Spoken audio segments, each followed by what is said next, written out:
Yes. Good evening, good morning, good afternoon, wherever you are in the world. Welcome back to Football Heritage TV. If you don't like that one, how about that one? Big up to you all. I hope you are well. It is Monday evening and we are coming to the end of all the international games over the next 24 hours. So once they're done, we're back to Premier League football. So everyone can start getting in that festive Christmas mood. Spurs with a nice easy trip to the Etihad, where Man City have not lost for 2 years. They have not lost for 2 years. I believe it was November 2022 when Brentford beat Man City. That's who Tottenham have got next. A nice, easy game for Ange Postecoglou to get us doubters off of his back. Big up to absolutely everybody. What a day. I always say, don't I? Big up, good afternoon to everyone. Good evening, good morning, whatever it is, wherever you are. I always say, don't I, that it's never a dull day at Spurs. And let's have a look. All in a day's work at Spurs. It's a normal Monday. There's no Premier League game on. And Tottenham have had not one bit of big news, but two bits of big news. And one, I suppose, actually, you could say both are pretty comical. When we look at it, let's have a look at the breaking news from this morning. The breaking news this morning, that it was, we knew it was coming, by the way. We knew it wasn't breaking from the point of view that we're all going, oh my God. Rodrigo Bentancur, our Uruguayan midfielder, banned for 7 games. We knew it was coming. We did know it was coming. And look, when you start to hear these noises in the press, you know that it's true. We heard it was going to be 7 games about 3 or 4 days ago, and it is 7 games, and he's going to miss all the games from Man City this weekend, right the way up to Liverpool on the 22nd of December, I believe. So there's a lot going on there. Lots of people are upset. He shouldn't have got that many games, but we are where we are, whether we think it's right, whether we think it's wrong. That is where we are at. It leaves us painfully short in midfield. We've now got Sarr and Basuma, and then you've got the 2 young lads behind them. So it's very, very, very lightweight in there at the moment. And one injury to Sarr or Basuma, and we're in trouble. I don't think either Sarr or Basuma play the number 6 well at all. So this is going to be very interesting to see what Spurs do. Do we have one in the midfield? Do we have 2 in a kind of pivot? What are we going to do? Does Ange change tactically? Who am I kidding? We all know that Ange has not got the capability or the willingness to be flexible and adaptable. So it means that we're going to see Archie Gray. We're going to see Bergvall. They're going to have to play some games in the next 7 league games. Sorry, I think it's 6 league games and the Man United Cup game. As Chris, big up, my man, one of my favourites in life, Chris Checkits, has said Sarr, Basuma, Gray, Bergvall, just the 4 generational talents to choose from. Of course, guys and girls, this is the show where people get to come on and have their say. Listen, what I would say is if you come on, please have something to say. Otherwise, it does end up just me trying to probe information out of you. So if you come on, have a subject you want to talk about. Man City away, Ange, Levy, I don't know, Lang, Bentancur. If we look at the next thing that happened today, the logo, I mean, look, say what you will. It just looks very much like Spurs are trying to eradicate the word Spurs from anything to do with Spurs. What's next? Are we going to change the name of the stadium? Is it just going to be called Stadium instead of the Tottenham Hotspur Stadium or the Stadium? We'll see. But Spurs and their marketing team really don't know how to read a room, do they? They really do not know how to read a room. That's just today. That's within the space of the last 7 hours. We've had those 2 things, Bentancur and the logo. Yesterday, we've got articles written up about us about how we're not as good as some are saying. And the guy who wrote the article, I actually agreed with every word he said. He said, basically it's a lot of hope, but not really very sustainable. And I think some fans have now started to realize that. Some of us have been on board with that for a long time. Others still completely in denial. I'll give you a clue. People who are completely in denial. This guy is completely in denial. Look, It's interesting times at Spurs, isn't it? Listen, sure, a win away at Man City could change things from a feel good perspective.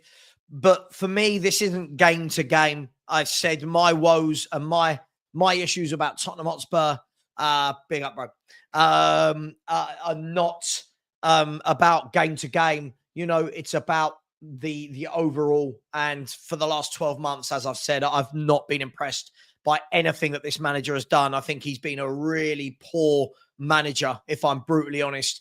Lots of people can fight it and defend it, but the facts don't lie. The overall facts. I've had people all day in my thing, in my YouTube comments, trying to convince me that, yeah, but RXG. And I'm like, yeah, but what about RXG? Like, what are we doing here? What about RXG? What does that matter? When has XG ever been a decider in whether a manager keeps his job or not? But listen, what I'm going to do, I'm going to put the link into the chat. And then if people do want to come on, again, the usual rules, be somewhere quiet. Please, you must have your camera on. If you join in the back and don't have your camera on, please don't bother. I'm not going to let you on. And please, when you come on, keep it clean. Have something to talk about. Listen, happy to debate anybody on any subject. Happy to, if somebody just wants to come on and vent about something, absolutely welcome to do that. And then after that, sorry, just so you know, after that, we've got Tottenham away tonight. I've got a really good stream where they are bringing on the Tottenham Supporters Trust. That's going to be a really, really good watch. So I'm going to redirect everyone over there for that, for when that show starts. So there we go. That is all set for 8:30. So that's Stel, Iggy and the boys with the Tottenham Hotspur Supporters Trust. So I'm going to stick the link in. Please. Let's have a look just quickly. Cam Shanks, let's have a little question. What would it take for you to be Ange in? For him to start managing properly, for him to stop treating us like we're an experiment, for him to adapt and change, for him to realize that you can't go into every game gung-ho. So, yes, absolutely. Double S16. I've brought up all the facts on my show earlier. For anyone that didn't see it, Double S16, because you don't know Tottenham, you think you do. Let me show you this. I've showed everyone. There you go. That is Tottenham for 12 months. Look at that. Is Ange the problem? 8 home defeats, 9 away defeats, 3 away wins. I repeat, 3 away wins in 17. And by the way, this doesn't actually even include the Ipswich game. So it's actually 9 home defeats. It's terrible. So yes, any manager with our squad, I'm not saying we should be winning titles, but we should be much more difficult to beat, and we shouldn't be losing this many games. The link is now in the chat. The link is there. I'd love someone like that to come on. This guy keeps coming on Arsenal fan, talking to me about but this and that, but the facts don't lie. The facts do not lie. And that is something that I will always go by. Big up to Richard Freckleton. Big up to you, my friend, who said, who would be on your shortlist to replace Ange? Well, look, I don't think he's going anywhere. But I wouldn't mind Areola. I would love the Atalanta manager. I'd take Thomas Frank. I think we need a practical manager that doesn't just attack, somebody that acknowledges, again, like this is not true. Ange is not the problem. The players are not good enough for his system. His system is crazy. That's why. Like, if you haven't got the players to play the system, don't play the system. It's real basics. It's real basics. So the link is there. Have something to talk about, please, or I will be kicking people off the stream. I have something to talk about just before I come to a few people there. Stephen Seagull, I love this, said, didn't the club stop giving an F about the Supporters Trust a long time ago? I don't know. I haven't followed that closely enough, if I'm going to be honest. Hey, it is what it is. Big up, Neil. It's a great show. Honesty and truth on it. Listen, you'll always get honesty and truth. That's why I say when fans come over and they don't understand Spurs and they start going, oh, is Ange the problem?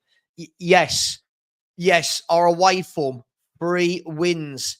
3 wins in 12 months. I don't care what anyone comes on and says. no one has told me up until the last few months, no one was saying our players were this bad. Every Spurs fan telling me Bentancur's amazing and Kulu's the best at this. Son's amazing. Solanke's the perfect striker. Brennan Johnson's great. Porro's the best right back in the league. Romero and Van der Ven get into any team. Adogi's great. Vicario's great. But yet then when you say, why aren't we winning games? Oh, it's not the manager. Well, what is it? Is it the players? Is it the manager? I'm sorry.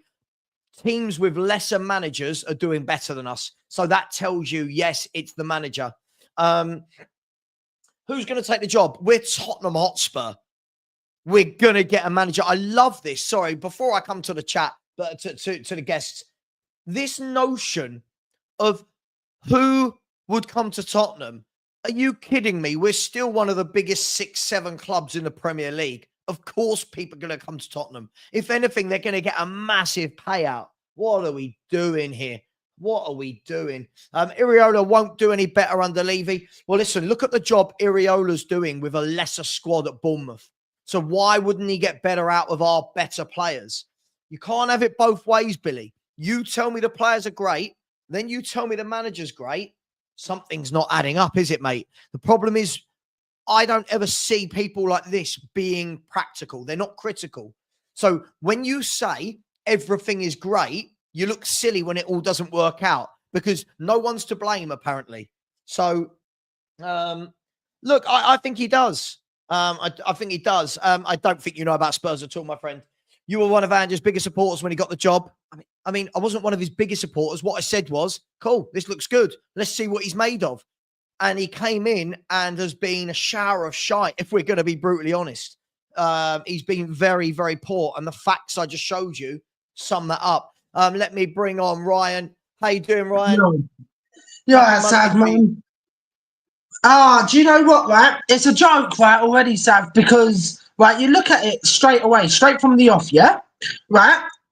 The, what you call it, the badge has already been changed. Like, we only changed it, what, 8-10 years ago? Something like that?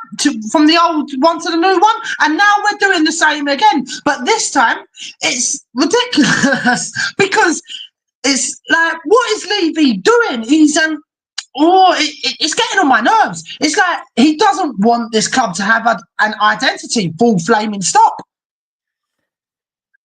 Yeah, look, I mean, with regards to the badge, I don't really know why we've needed to change the logo again. By change the logo, we've literally removed the words Tottenham Hotspur. It feels very much like they're trying to erase every part of the football club. They're just trying for Tottenham to be a brand, but not a football brand. Look, for me, I'm not that, I'll be honest, I'm not like, oh my God, what are they doing? But it just feels like we're now doing things for the sake of doing things. And the thing is as well, Sav, yeah, right? He's doing it because he's a clown. He's the biggest clown walking on earth. And Ange is just another big clown, right, who will not change his ways. And the players don't want to play for him anymore.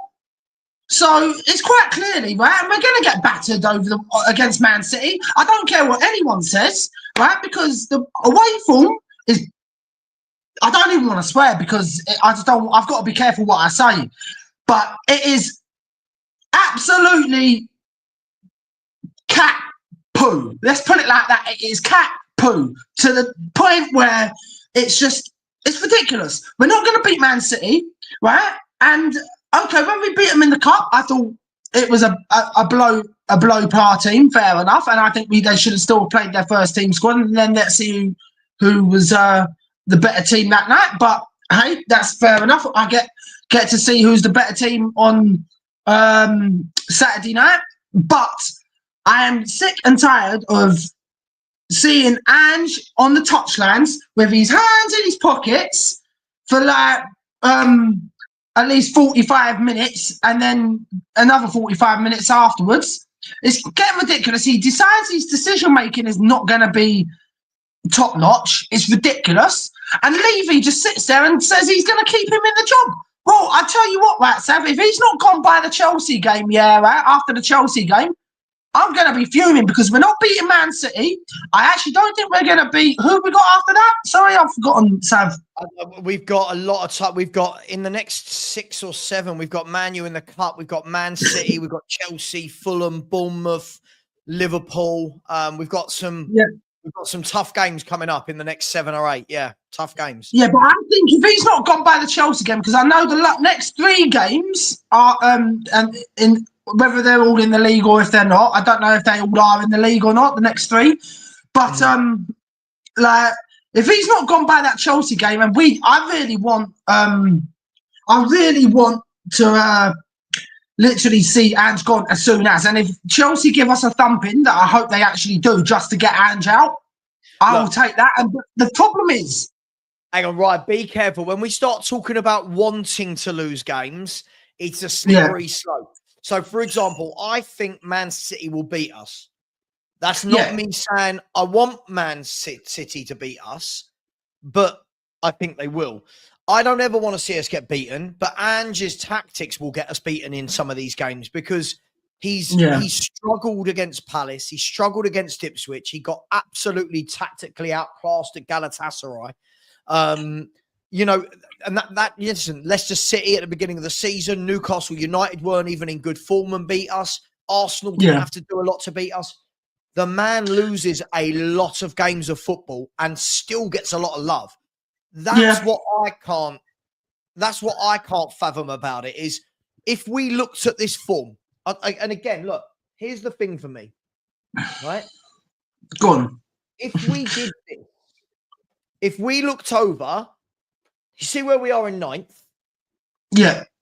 If we saw Arsenal there or Chelsea there, we'd all be laughing at how bad a job their manager has done. Now, that's not speculative. That's true, right? If Arsenal lose a game, if Chelsea lose a game, if Liverpool, we were like, oh, look, they're nowhere near as good as they were. We lose game after game after game, and we're all sitting there going, no, it's all right. Not all of us, but we've got fans going, yeah, it's all right. I think if any fan wants to keep this guy, I've not heard anyone no one can give me a succinct reason why, other than, changing managers again. But that's not a reason. That's not a reason. And do you know what the sad thing is, I think, as well, Savva? Your girlfriend, yeah? You don't have a choice. You go and get another girl, right? That's the way life works. So for me, at the end of the day, right, I never want Spurs to lose a game. I don't. This lie, I've seen this lie spreading around the internet that I wanted us to lose to City. I've never, ever said that. No one can find any evidence of me saying that. But I don't think this manager's good enough. This manager wins the odd game, and then we all go, there you go, Ange ball. And then we go and lose really ridiculous games. So, look, what do you want to finish off with, Brian? What do you want to finish off with? I wanted to finish off with this Benny situation, right, to be honest. And this Benny situation, I think, is absolutely ridiculous. Because, like, if you think about it realistically, right, it's kind of like a 7-game ban. What is the point in giving him a 7-game ban, right? The FA should never have got involved in this, right? Because it had no implications on it didn't affect Sonny in any way, shape, or form. He said it's this, that, and the other, and he shrugged it off and said it's this, that, and whatever else. But now, what the problem is now is that the FA have got involved for something they really didn't need to, because it was in the international. It was the international on international duty. So why are they even getting involved in something like this? If you're going to punish him, fine, give him the money, the fine. Give him a fine, but putting him out for 7 games, I think that's a bit harsh. And I think the only person that I think should have a chance in that position, even if you won't agree with me, Savva, and I probably know you probably won't agree with me with this, but for the next 7 games, have Archie Gray in there. In that defensive midfielder position. And I know you're not going to agree with me, but hey, it's my opinion personally. Look. At the end of the day, we've signed him. We've signed this kid for 40 million to play in midfield. Let's see what he's made of. Let's play him. But the thing is, we all know he won't start unless one of the other 2 gets injured. I think what he will do, he'll run Sarr and he'll run every game with Sarr and Basuma. But listen, at some stage we're going to have to see how good is Archie Gray in midfield. I don't think Bergval's ready. I think Bergval looks very lightweight, very sloppy on the ball. Talent, yes, you can see that he's got something about him. But being ready is two different things. Look, I think it's difficult. The Bentancur thing, I'm sure this will come up all night. I think the difficult thing is that with, with anything that's to do with racism, you're on dodgy ground. You're on thin ice. What one person thinks is racist, somebody else doesn't. Do they need to be seen to making a stand? It's a real slippery slope. And the easiest thing to have done would have Bentancur just didn't say anything. I mean, whether or not Sonny has said, yeah, I'm cool with it. It's okay. We're friends. There are a lot of people that have taken offense to it. And that is why the FA have acted, because people have taken offense. Is it right? I don't know what way it was said, how it was meant. I don't know how close they are. But you just know when you do that, you open yourself up for ridicule. And 7 games, look, I don't know, but we've got it. Look, Ryan, I've got a few people backed up. I'm going to let you go. Thanks for coming on. Really appreciate it as always. And I'll see you soon. Yeah, cool. You too, Sav. All right. Cheers, man. Thank you. Thank you very much. Big up. Listen, everybody in the chat. Listen, we do this debate show so that we can welcome people on. When people come on, please don't talk badly about their voice or something, or you don't like their opinion. Yeah, it takes a lot for people to put their cameras on and come on, and you are all welcome to do so. So unless you are also willing to put your camera on and come and have a chat, let's not do that. Otherwise, it really discourages people from coming on. So come on, let's not do that. Let's not be people behind keyboards that find it really easy to mock people when we wouldn't do it to their face, right? So a big up Eugene in the house. Eugene, just before you come on, brother, 63 likes. We've got like a 1 in 4 like ratio. Smash that like button. It's absolutely free. Eugene, what do you want to say, my man? Another interesting beginning to a Spurs week. Big up, Savva. This is the time where I might actually disagree with you. You always disagree with me. What are you talking about? Not really. No. On small things, on tiny things that. What we disagreeing on today? Well, so I wanted to talk about the players first. After this whole thing came out where they had a bus stop with Ange, I was fuming because it's like, and I sent you a super chat yesterday on your stream about players having bus stops with every single manager that we've had. And you said, well, the quality of the players is better. But I'm not talking about the quality, right? I was talking about the mentality of the club. I remember when Danny Rose went to Levy to complain about Poch, right? There's something about this club and the players we recruit that they think it's okay to have these bus stops with managers and ask for them to be sacked. I was watching the Italy France game yesterday, and I love Vicario. But watching him on set pieces, I was like, my man, instead of having bus stops with managers, how about you work on your set pieces? It drove me crazy. It was we agree on that. It was insane. It's like, are you going to have a bus stop with Spalletti as well? Like, is there what's happening? And I'm tired. I know that managers are easy to sack because you cannot replace the whole team, but the culture of the club needs to change where the inmates cannot be running the asylum, right? Regardless of what you think of Ange, we cannot have players having these bus stops. Again, Romero, I remember under Conte, Romero specifically said, if Conte stays, I'm going to leave. He was not happy with Conte, even though we played a defensive style of football. Now we play a different style of football, and Romero is not happy. And he's the one who cost us games. I can count 3-4 games where his mistakes, not tactics, but his individual mistakes cost us games. So when I hear players are not happy with the manager, it just drives me nuts. It's like, how about you perform? Let me ask you a question. let me ask you a question. By the way, thank you to everyone who is backstage waiting. Thank you for your patience. By the way, Rinketic is next on. And then my man, Haskenhoff. Yes, I haven't seen him for ages. So big up to you guys. Eugene, look, here's the problem for me, though, right? I've always said this. Our fans overrate our players. We do this all the time. Every time we sign a player, we find a way to turn them into Franz Beckenbauer, right? We find a way to make them Lionel Messi. We overrate everyone. You watch. Anyone talks about best teams in the Premier League, people go, oh my God, Porro's the best right back. God, Adoghi's the best left back. Oh my God, Van der Ven and Romero are the best centre back partnership. You could do that all the way through the 11, Eugene. And then when we don't win games, all of a sudden, those same people who praised these players to a ridiculous point where they don't leave themselves any wiggle room.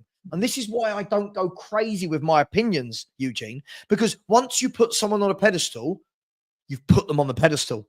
But we put them on the pedestal, then the moment it starts to go wrong, it's the players, they're not good enough. Now, Eugene, what you said there, if I'm Ange Postecoglou, if I'm a player at Spurs right now playing in this style of football, would you be happy? Would you be happy? The work rate they have to go through, how wide open they are, no defensive. You can see they're not drilled on anything defensively. Yeah. Would you telling me you'd be happy? But it's not about being happy or not, right? If you're playing for a team, do your best and worry about improving your game and eliminating your mistakes. Again, Romero wasn't happy under Conte. Yeah, we didn't play the suicide style of football, right? It was defensive football. So how can a player be unhappy under two completely opposite managers? Okay, maybe that's because we've gone from one extreme to the other. Again, how about we get a manager that actually does both? How about we get a manager that realizes that you can be consolidated in midfield, defense, and attack without going, we don't defend, we don't attack. Like, what are we? Why does it have to be either or? So when people say to me, well, you've got an attacking manager, isn't that what you wanted? Nowhere did anyone say they wanted a manager that had no disregard for the defense, no regard for stopping the opposition team doing what they do. But at Spurs, we seem to think it's either or. But again, Eugene, why are we not allowed to say the manager's done a bad job? Why can't you say it? It's fair. And that has he done a good job? Has he done a good job? Yes or no? No, so far no. But it's not black and white. And again, I said I'm Ange. It is. But it's black or white. No, I'm not saying you do, but I've seen a lot of our fans and on all the streams there were arguments about Ten Hag at United. And when I was saying Ten Hag is shocking, they're like, oh no, but he won cups. He won the FA Cup and League Cup. I'm like, you know what? Cool. If that's how we feel about it, let's give Ange until end of the year, regardless of the league form, and let's go for the cup. And then end of the year, we'll evaluate the situation. What does this mean, Eugene? I'm gonna again. My biggest thing when I'm debating people, my biggest thing is I make people accountable for what they've said and what they say. Right? This is what makes me laugh about YouTube. People say a million things, they're never held accountable for it. Right? YouTubers, because we're on a camera, we're held accountable for every little thing we say. Right? This throwaway comment of just give him to the end of the season. We don't get a say in whether he stays to the end of the season. I'm not sitting here saying Ange out. He's not going, right? Ange won't go because I want him out or you want him out or the next woman down the road and the man down the road want him out. Ange will go when Levy wants him out. Sure, right? So it's a throwaway comment. Give him to the end of the season. But the next one, let's just concentrate on the cup. But again, what does that mean? What does that mean? So if I was to say to you, we're going to lose every game between now and the end of the year, but we're going to beat Man United in the quarterfinals, get to the semis of the cup, would you take that? No, I want to win the cup. If we finish, as I said, all along, if we finish 10th, but we win a cup, I'll be happy, right? So for me, would Daniel Levy? No, he won't. But I'm just talking about myself. Right. No. Sure. I mean, so again, right? Either we talk about because you said before, well, fans said these, fans said that. I'm just talking from my perspective. We all know how Levy thinks about the club and what he does. Me personally, and again, the reason I'm Ange, I want some stability in the club for the first time in a long time. 2 years for me. And I feel like 2 years is fair. So if Ange wins us a cup and finishes 8th, I'm okay with that. But this is the thing. When we talk about stability at a club, surely having a manager that's got this awful record, that's not stability. Surely that's not stability. What you people that have this opinion, when they say this, I just think to myself, so what? It doesn't matter if we just keep losing, as long as give him 2 years, we just keep losing. This group of players should never, ever, ever, ever be losing the volume of games it is, right? But for some reason, people can't turn around and go, yeah, these tactics are shit. No one can do it. They're so scared. I don't know what we're scared of. No one can say these tactics are shit. What they say is these players can't play his tactics. Name me another manager in the league that plays these crazy tactics. Who does it? I'm asking, who does it? Who plays these ridiculous tactics? Villa. Villa don't play this. I watched Villa play against Liverpool last week. Villa was solid. They were compact. They hit them on the counter-attack. Villa don't play these crazy, crazy high lines and 2 at the back. They have a proper back 4. Come on. But if if you look at their defensive numbers, they're the same. And this tactics thing. But that wasn't what I asked you. Eugene, that's not what I didn't say to you who's conceded as many as us. I said who plays these crazy tactics. But again, how many games this year have our high line and the crazy tactics cost us goals? Eugene, every game. You look at it. Look at Ipswich. Ipswich, their manager, who is in his first year in the Premier League, who's brought this team up from League One like less than a year and a half ago, right? Realised all I've got to do is get him down the channels and whip balls into the box. He did it to a T because we can't defend, because Porro's always out of position. Adogi's always out of position. You look at the goals for Newcastle, right? The goal for Newcastle, high line, boom, countered. Yeah, the goal for Leicester, Jamie Vardy in behind because we can't defend crosses from either flank. It's the same tactics every single game. And the manager doesn't ever amend things. And fans, I'll say it, fans like you just go, yeah, just give him time. But he's not adapting. If you or I don't do our job properly at work, our manager pulls us up, doesn't he? He or she, our manager pulls us up and says, you're not doing what I'm paying you to do. Ange just does the same thing. And fans go, yeah, it's all right because we'll win a cup.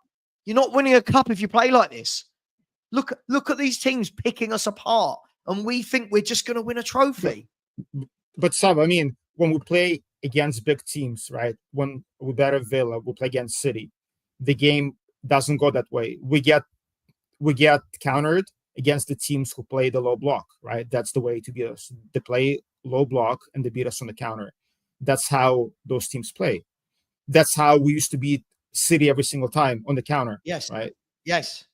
But we've beaten City's beating. Let's. I'm saying in the past, right? Under Conte, Jose, in the past, on the transition. We sat back, we beat on the counter. But when we play against bigger teams who don't sit back, our high line doesn't cost us. We don't play these. But it does. It does, because that's how they counter us. It does cost us. That Newcastle were camped in their own half. One ball through the middle, split our defence. Isak scores the winner.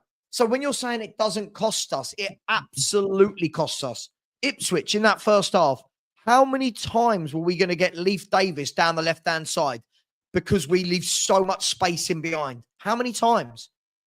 What we're doing is we're making excuses. You've got, no offense, Eugene, you've got an excuse for everything. You've got an excuse for why the players aren't good enough, an excuse for why they're not playing for the manager. You've got an excuse for the tactics. You've got an excuse for why this goal went in. When you lose as many games as we do, there is a problem.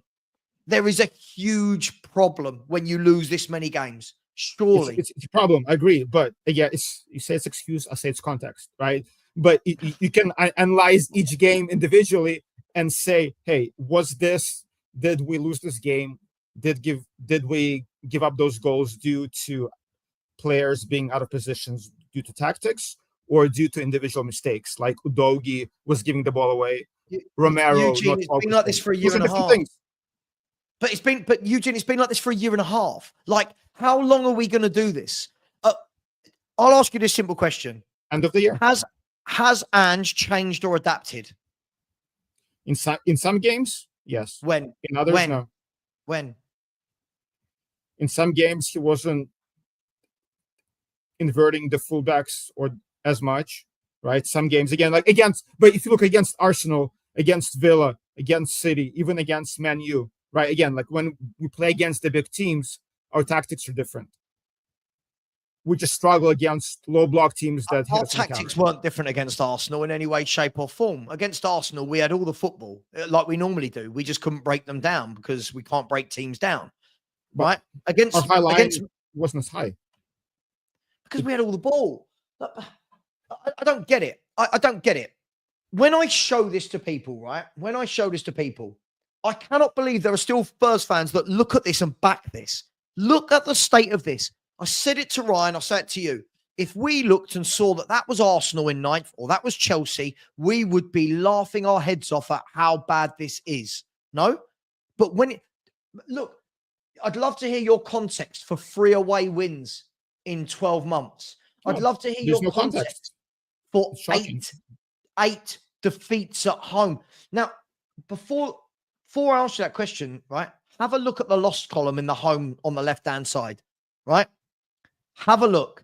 0 from Man City down. 0, 2, 2, 2. Villa with 4. 3, 5, 4. Spurs with 8. Fulham have less than us. Brighton have 3. West Ham only have 5. Everton 5. Forest and Wolves are the only 2 teams that have more home defeats than us in a calendar year.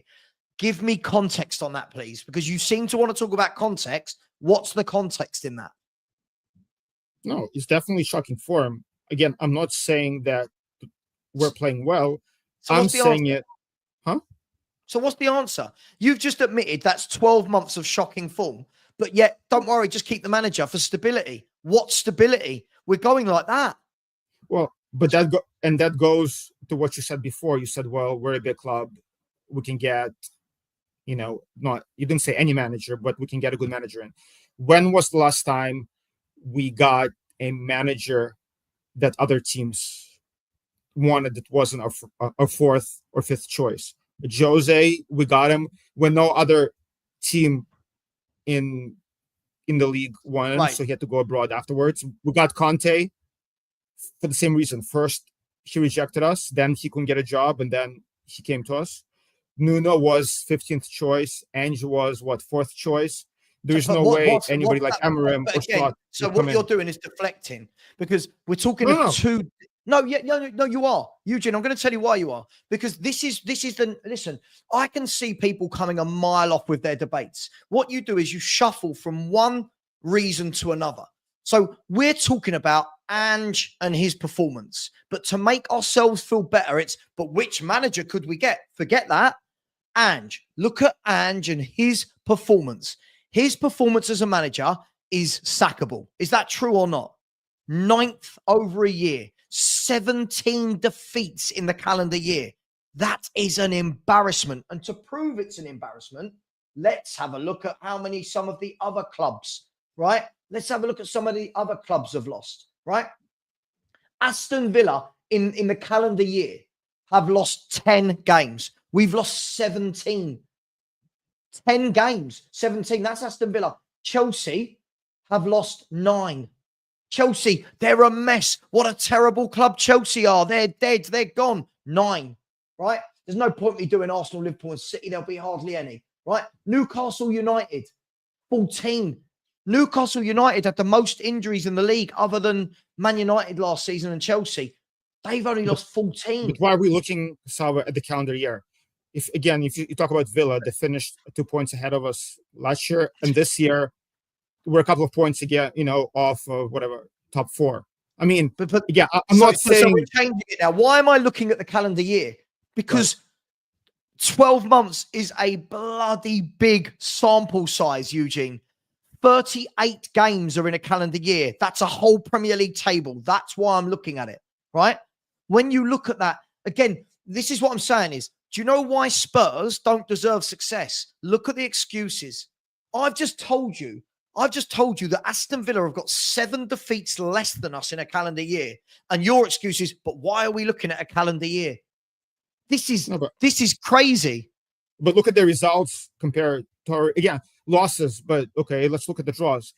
By the way, again, why saying are we looking at the draws? Why would you look at draws?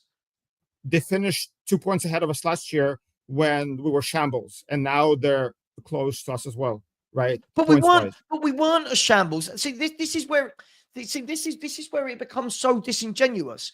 After 10 games, everyone's losing their minds. We've got great players. We're going to win the league. Suddenly, Villa finish above us. Oh, when we were a shambles. I don't think that was true. I think it was with Villa. It was the opposite. Emery is a world-class manager. When yes, he is. Yeah, well, yeah, he's a great manager. And then combined 11 on most streams, most of Villa players were in the combined 11. So they're a great squad. They're a world-class manager. Yet, if you look at their numbers, goals allowed, goals scored, and where they finished, there wasn't much difference. And again, I don't want to argue that. My point is, I see what you're saying. Our form has not been good enough. It's not what I'm saying. We're not playing well. It's not what I'm saying. Listen, I think people need to understand this isn't what I'm saying. This is facts, right? Eugene, look at the goals against column. It is truly embarrassing. Look at the number of defeats. It's embarrassing. Look at the away form. It's embarrassing, right? Look at that.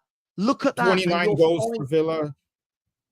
Goals allowed versus 34 for us. Yeah, I'm not arguing that we're not playing well and that if Ange is sacked, I'm like, okay, fine. Again, personally, for me, I want some stability at the club. But you've not got it. For 2 years. But you're not getting it now, Eugene. But explain the word stability to me. How can we say we want stability, but we want to keep a manager that is going like that? Can you not see how bad we're doing and you want to keep that negative trend? But I mean, look, again, I hate doing this, but look at other teams, right? Arteta, Klopp. I'm not. And by the way, before you jump on me, I'm not comparing. You've lost me now. You've lost me now. No, look, hold on. How many years does the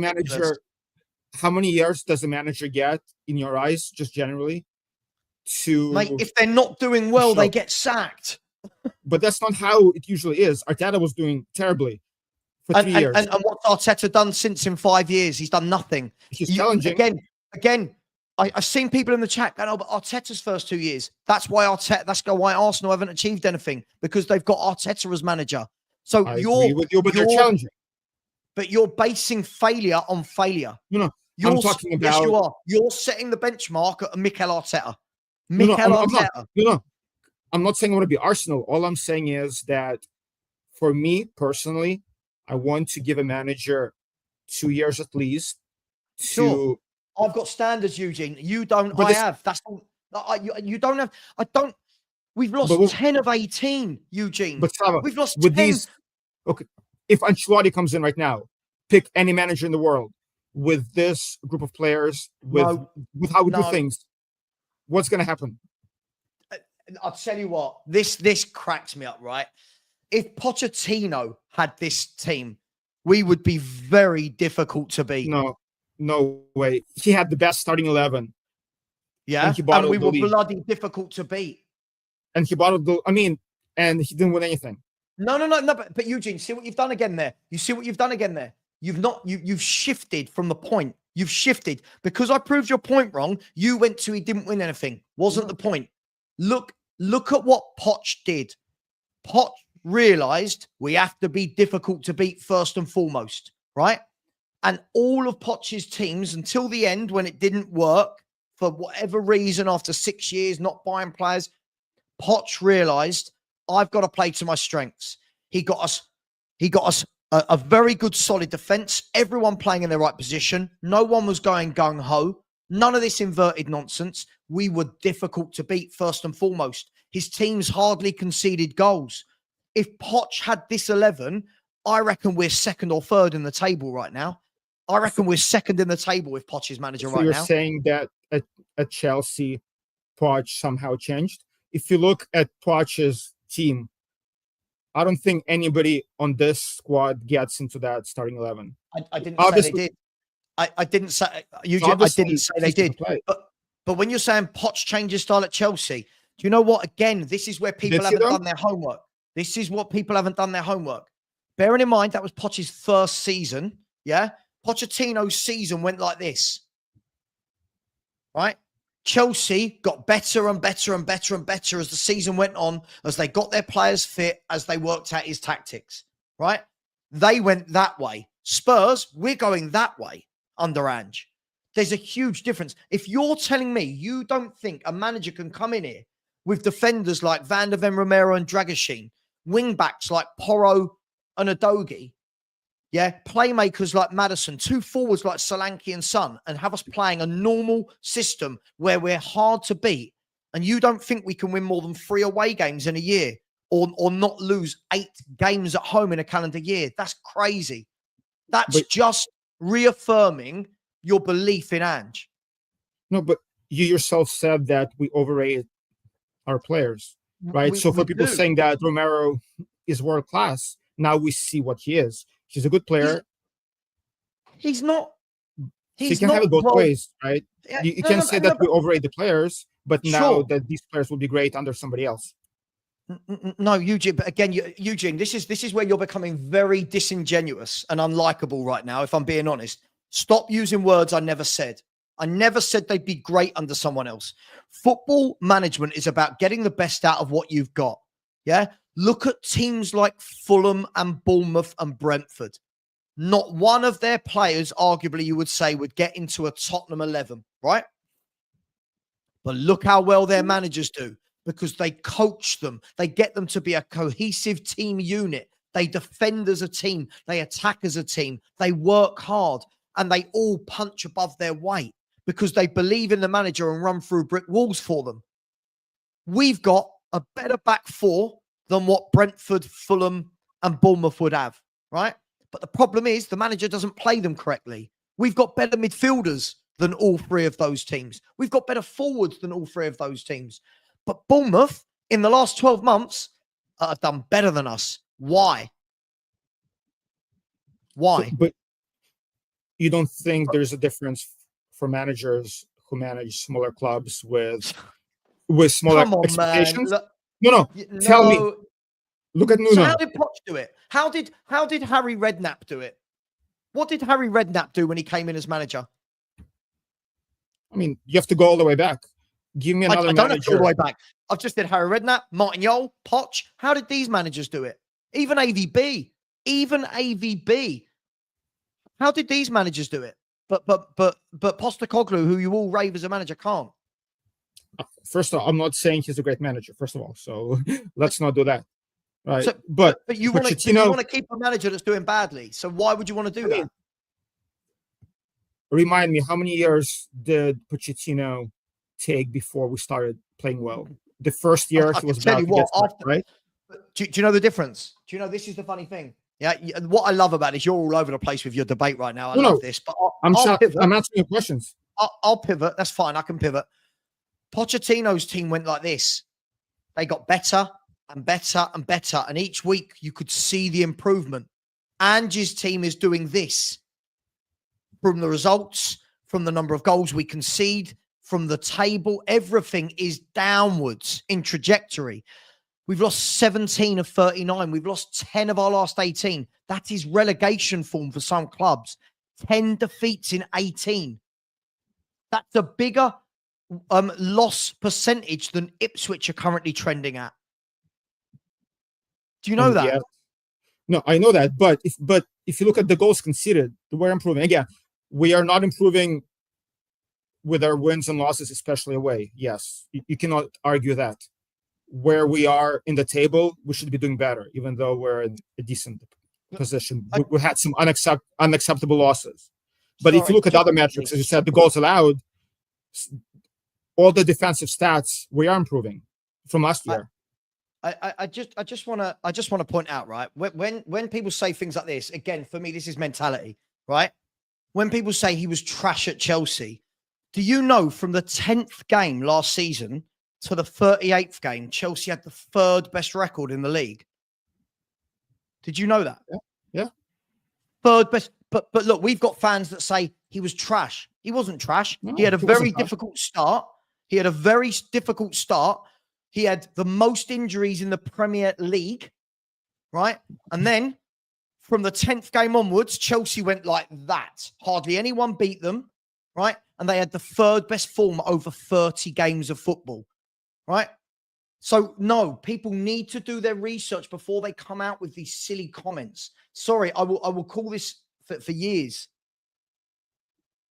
Flight Wayne, the link's in the chat, my man.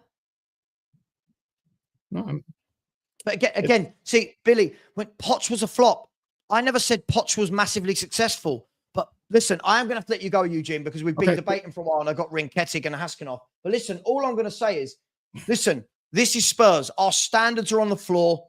And I'll say, anyone who wants to keep a manager that is losing this many games, I don't know how they can ever say they want to win a trophy at Spurs. It doesn't match up. You can't want to win if you've got a really poor manager. But listen, dude, we'll speak again next week, I'm sure. Much love. Thank you very much. Take care. All right. Bye-bye.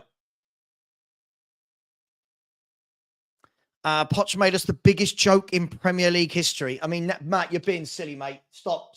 You're being silly. Listen, I'm going to bring Rinketic on. Then I've got Haskinov. By the way, I've seen people saying I'm scared to debate them. There's the link. I don't know what more I can do. The link is in the chat. The link is pinned to the chat. I don't know what more I can do. Just quickly, Rinketic, before I go, Ethan Bates has said, in my opinion, the Ange loving is threefold. Plays possession football. He's liked by rival fans and they love the validation. Can't agree with you more, Ethan. Absolutely. They are confusing possession football with attacking football. That is the big confusion. Big up, Ethan. He's coming again. You're so generous. You don't have to, mate. I said they're afraid a tactically astute manager will come in and set us up in a back three, which we are suited to. And fans associate it with being negative. Absolutely bang on. You look at Atalanta. Yeah, you look at Atalanta. They play great football in a three at the back. Bayer Leverkusen, Atletico Madrid, Inter Milan. What are we doing here? I absolutely agree with you, Ethan. He's come back in again as Ethan. Too kind. Honestly, mate, don't put in any more super chats, Ethan. Said implementing a new system should take time and gradually improve. We are going backwards immeasurably. Ethan, this is the thing for me. Our fans don't even care about seeing improvement. They just love him for some reason. Completely agree with you. Thank you. And this guy, this guy kills me with his comments. He's another one. It's the same old boring narrative. Savva, back Ange. I remember his dreams when he was getting appointed. Who will Spurs get that will give them good football and trophies? Again, at this stage, I don't even... Why is that the measure? Is good football and winning trophies? Right now, I want a manager that doesn't lose 10 in 18. And then he's got to just say, Spurs fans are moaning about what they asked for. No one asked for this. Sorry, mate, you're an Arsenal fan. We never asked for this. They wanted an attacking manager. Now they have a manager who goes all out attack from the first whistle. You reap what you sow. Sorry, mate, I'm going to say it. What a clown. This guy's an absolute clown in the chat. I've said it. I don't care if people think that's offensive. Arsenal fans coming in here being clowns. It's absolutely ridiculous. Come on to the stream and debate me. Yeah, your stupid little photo of a car, your stupid name. Come on and debate me. I've got no tolerance today. Rinketic, how we doing, buddy? You well? I'm good. How are you? I'm all right, man. I'm not letting this fake narrative take over anymore. I'm not letting fans lie to themselves anymore. No, I wanted to ask you. No, it's about I can start. I've seen a lot of people talk about us changing the formation to 3-5-2 or like 3-4-3, but I actually don't think it will work because we don't have the depth for it. Yeah, but what depth I mean can is be like bought. Depth can be bought, Rinketic, right? Yeah, but still, even if we change it, I don't think it will, and especially because like I believe like in a 2 CM formation, we still need like better CMs than we have right now, and then we need like better wing backs, for example, and we would need another centre back. Hang on. But we've got two very good wing backs, Rinketic. We've got. I meant like in worst case, one of those like need like a rest, or if they'll get injured or You've got. something. Okay, Like but Jed I agree with Spence is a you. wing back. Jed Spence is a wing back. At worst, Serge Reguilon is a wing back. When people You talk think about depth, I get it, but there's transfer windows that happen like every 5-6 months now in football. Like, there's nothing to say you can't bring back Ashley Phillips from loan and have him as a sub centre half. Ben Davies, if you think about it, we've got Dragusin, Van der Ven, and Romero that can play in the free. Yeah. Ben Davies is then a backup, right? Yeah. So why can't we? Why can't we play free at the back? Because if we want to win stuff, like in the coming few seasons, I don't trust Ben Davies being our backup. No, yeah, but Rinketic, again, we've got to apply logic and context here. Ben Davies being the backup until the next transfer window is very different to Ben Davies being the backup for the next 2-3 years. If that's the case, then we shouldn't be a football team at all, because Ben Davies is currently one of our backups in a back four. So if you don't trust him being a backup, I trust him more in a free than I do in a two. Don't you? Left side of a centre of a free? Yeah, because he will get a bit more protection. Right. So surely we've got a player there that actually suits playing in a back three where he plays for Wales, rather than a back two that we play at the moment. Listen, I get it. Not everyone's going to want to play the 3-4-3 or the 3-5-2, whatever formation you want to call it. But we've got the players for it. And we don't have the players for whatever this formation is he's playing now. No, I don't like Ange current formation either. Sorry? I have another formation I would like to try, but I don't know if he will ever play it. We know he won't. Tell me what it is, but he won't play it. This guy is stubborn. It's more like a 4-2-2-2. So because the two's like behind the strikers, there would be like two number 10s, and then Udogie and Por can bomb forward. But let's say if Udogie bombs forward, Por will stay back, and it will still be like a back three. And one of the CMs, if they also stays like behind, it would be like we would have the protection. But I don't think he will ever do something like that. Look, I think. Listen, I'm all for trying new formations. I think to play the 4-2-2-2, you need to be a very progressive manager. I see Ange as having one style of play, and I think we've seen that, right?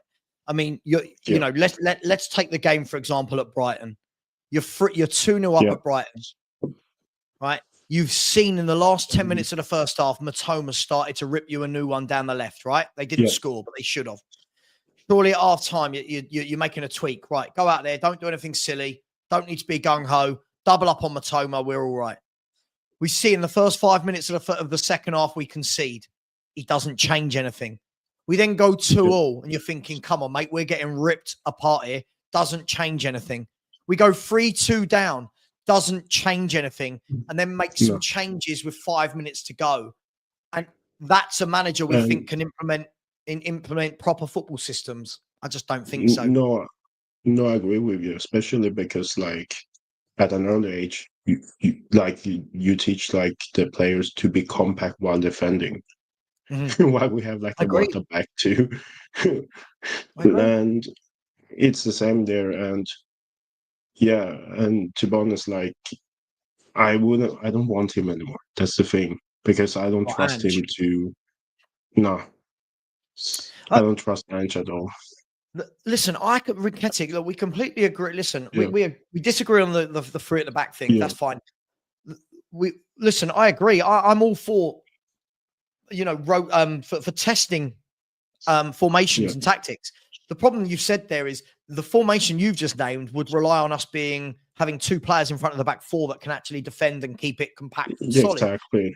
This guy's got no interest in being compact and solid, and it's why we hardly ever draw a game. Exactly. So I just don't see it change. Listen, I'm happy, as I said, Rinketic, I've said this for the last year. I'm happy to be proven wrong, but every single month, this manager's form does this, and it proves me right. Not just me, by the way. There's many other people who think like me. But at the end of the day, the facts don't lie. The facts don't lie. We've lost so many games under this football manager, and you've still got fans like Eugene coming on, going, just stability.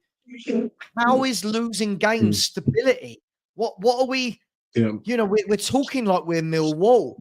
We're talking like we're Bristol City in a relegation battle. Like we're Tottenham Hotspur.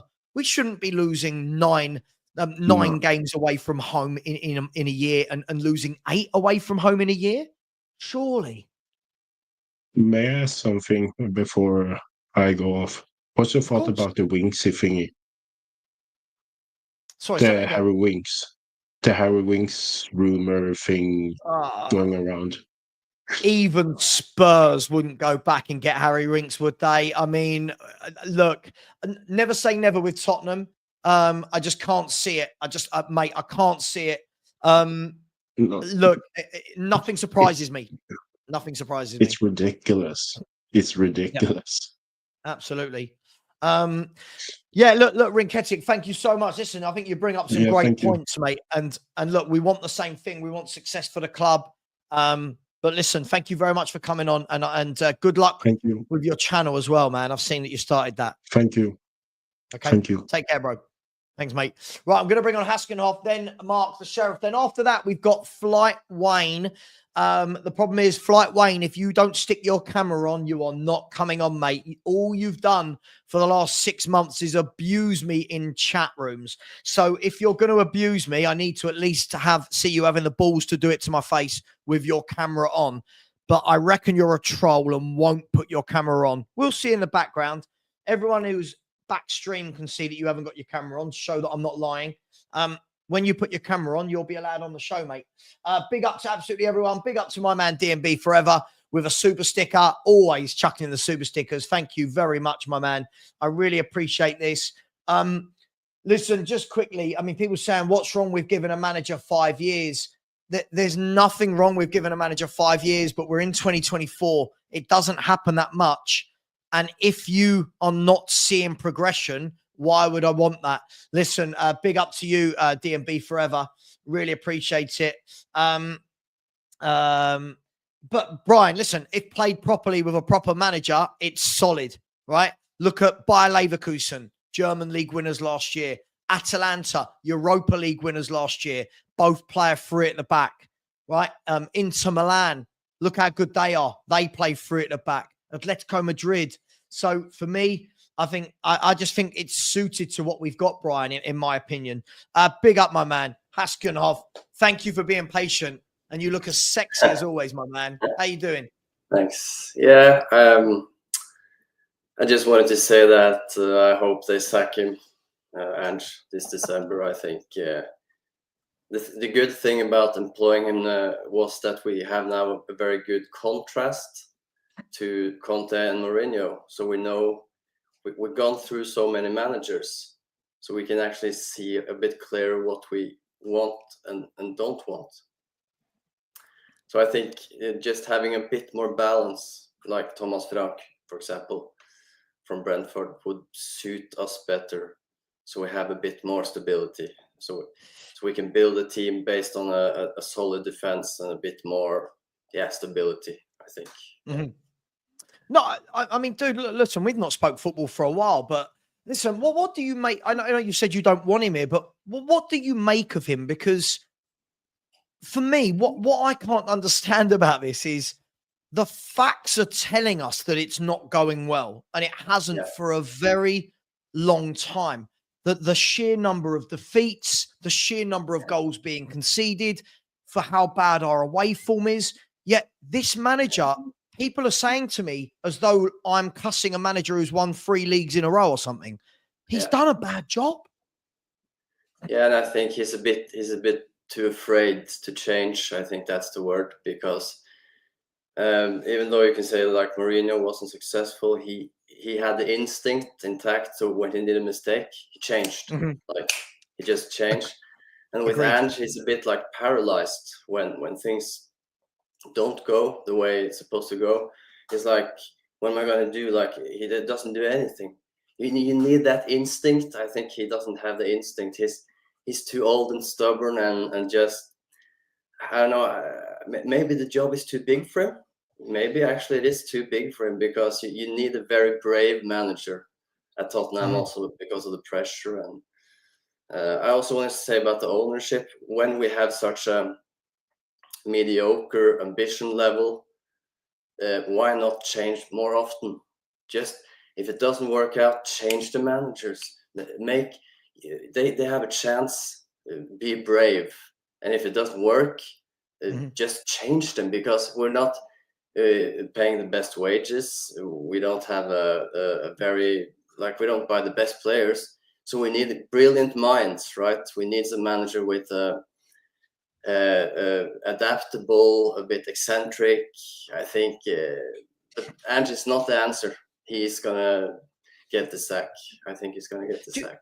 You know, one of the problems for me is, if I can see a manager is trying, if I can see that things aren't going well and the manager's going, you know what, this isn't working, let's mix this up, right? We're playing so-and-so today. Do you know what we need? We need 3 at the back today. We need 3 and two in midfield. We need wing back. Or, you know what, today we're going to go for a 4-3-3, right? We're going to go for a 4-3-3, solid 3 in front. It's a tough... He just never tries anything. It's the same thing every game. And you're right. You used a great word there. When we're losing, he's paralyzed. He's like that, isn't he? He stands on the sidelines and you're like, okay, what are you going to do? Nothing. And I don't know how you can get behind a manager that literally sits there and watches us lose and doesn't try anything to change it. No, I think also the players sense it, like that. They get the vibes very quick if this is a very intelligent guy. Also emotionally, I think Romero is better than what we're seeing now, because they need more protection. They need more options past. This is chaotic, this football, totally chaotic, and we need a bit more. I see every game we have small spells, we do well, and then the other team, they just press us and we lose completely our minds, and we can't hold on to the ball. We need more. We need some calmness and coaching. Basically, that's what it is, or the lack of coaching. I agree. Listen, one of the things that gets me is I see people like this guy. Just I've never known anything like it. Right, round and round you go. I mean, look. Do you know what? I'm happy, Haskinov, right? That I'm happy to give a manager 5 years.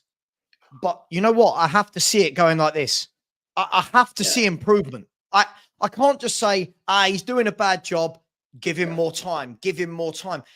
And it's not like we've seen a bad form of 10 games. We've seen a bad form of 12 months. And for me, I just don't get it. Tarquin, dude, listen, sort yourself out, mate. You're being rude to people in the chat, and now you're being an idiot. So just calm down, all right? I need to see improvements. I need to see that, you know, it's not win one, lose one, win one, lose one. I need to see something. I need to see. I need a manager that doesn't come out and say stupid things like, we don't want to keep it tight. We want it to be open. And you're like, what? What are you? Yeah, I don't like his press conference. He says a lot too much, and he says strange stuff as well. But I also want to say that he also need to understand that sometimes in a game you need to settle for a draw. Just don't lose the game, because that builds team confidence, and the players believe more in him as a manager. If you can accept a draw, that's fine. Some games you don't have to, but don't lose. If you lose 2 on the spin, you lose the dressing room very quick in this league, and he doesn't get it. Defense is very important in football. It's extremely important. Do you know what? That's a really good point, my man. That's a really good point. I was talking to my uncle about this yesterday, and he said, "It's just don't lose every. Like, you're going to lose games. You're going to lose games. Of course, everyone loses games. But when do we ever turn any of these defeats into a draw?" And that's also that's a good thing about actually accepting for draw sometimes and not losing. It shows emotional control as well. from the players' point of view, they can actually manage the pressure, right? So they can actually do a compromise, and they can actually say what we can be compact, we can keep the ball, we can actually the risk taking, we can he's not the answer. This guy needs to go. I hope he goes in December. I'm not gonna lie. I hope, because we need something else. We just need something else. I genuinely don't think he will go. I'll tell you what, I've just seen a really good comment I'd love to bring up and get your take on it before I let you go. By the way, people are asking if you're, are you Danish or Norwegian? Norwegian. The home of Erik Thorsvedt, the Viking. Yeah. Yes. Exactly. Yeah, what a legend he is. That's good. The Sheriff will be a big fan. He's up next. The Sheriff will be a big fan of Erik Thorsvedt, won't he? Yeah, there you go. Top goalkeeper there. This comment, not this one, big up Danny. Yeah, this comment I agree with as well. But this, all I ever hear, right, mate? All I ever hear is, oh, but Klopp, Pep and Arteta. I love this really ignorant argument, right? First of all, Arteta's done nothing in that 5 years, right? First of all, a couple of good challenges, never got over the line. Now they look like they're going backwards. Klopp and Pep were top world-class managers before they took these jobs. You knew them. You trusted them. I would trust if Klopp or Pep took over my club, I'd say, all right, it's going to be a bit rocky. I trust them, though. They've been there, seen it, done it. They're going to do it. I've never seen Ange do it. I've not seen Ange do it. So why is he constantly put in the same breath as some world-class managers? No, he's not the same at all. But I have to say, I was very the first 10 games, as everybody else, I was over the moon, because we were desperate for attacking football, right? So, but then you see across the season, you see the decline, you see it continue, you see what we bring in, but we also see his inability to adapt, and you just get the big picture. You get enough picture, not just by results, but also the imprints, the personality. He's not the answer. So we just have to stop being sentimental. Don't let it drag out. Let the guy go and get somebody else in. Just get somebody else in. I completely agree with you. Listen, bro, thank you so much. Always a pleasure. Thank you for your opinions. Some really good points there. And yeah, if Norway could please send us another goalkeeper like Thorsvedt to replace our goalkeeper who can't defend crosses or corners or free kicks, that would be amazing. But listen, dude, thanks for coming on, and I'll speak to you soon. Yeah, see you, man. Take care, Bo. Right, listen, in the background, people, we have got Mark the Sheriff, who's going to come on. And then I've got Flight Wayne, who, but against my better judgment, I'm going to let him on without his camera. And then I've got the other Mark as well. So, but we do have a hard stop tonight, people, at 25 minutes past 8, because as I said, Stell and the boys at Tottenham away have got the trust on tonight. So I don't want to eat into their time at all. I want to share the love. Again, double S16, come on. I've said to you, look, I don't know how many times I can say this, double S16. If Tottenham Hotspur were doing that, even slowly, under Ange, I'm all for it. But we're not. It's getting worse. I don't know how to explain this to you. Ace has said, Savva, your hate for Ange is clearly personal. I don't hate him. I hate his management. There's a huge difference. Yeah, there are singers out there that I hate their music. I don't hate them personally. Methinks you need to do a little bit of growing up. Big up to Mark Sheriff. There he is. How you doing, Evening, sir. How are you, sir?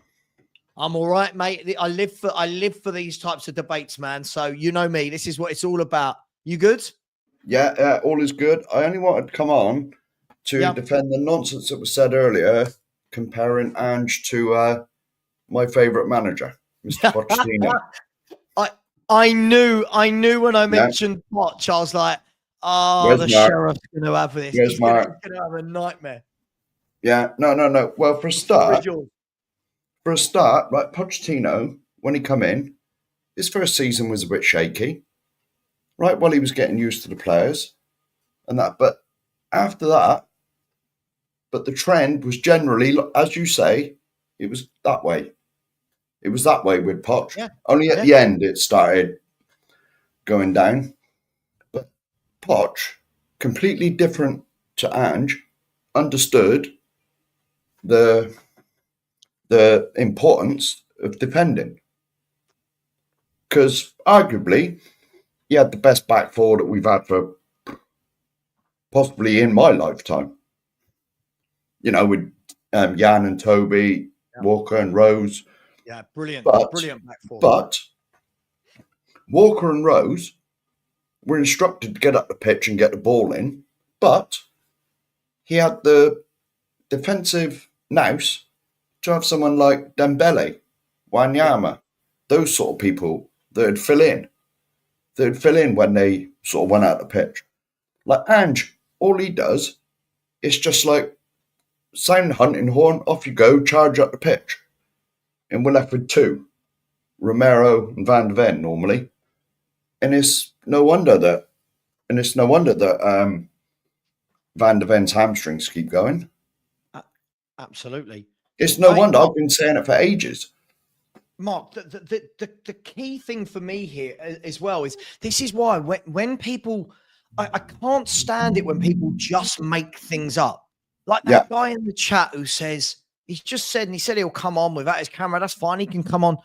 This is what you wanted. No, whoa.